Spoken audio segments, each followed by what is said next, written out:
আমরা স্পষ্ট ভাষায় বলছি, আমি জামাত বুঝি না, আমি তাবলীগ বুঝি না, আমি চরমনায় বুঝি না, আমি শর্ষিনা বুঝি না, আমি আহলে হাদিস বুঝি না, বিএনপি বুঝি না, জাতীয় পার্টি আমি বুঝি না।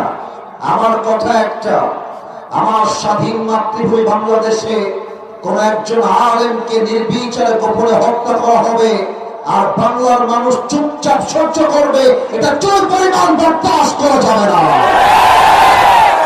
আমরা সবাই বলতে চাই, যদি আপনারা বিচার না করেন, জনগণ আইন হাতে তুলতে বাধ্য হবে।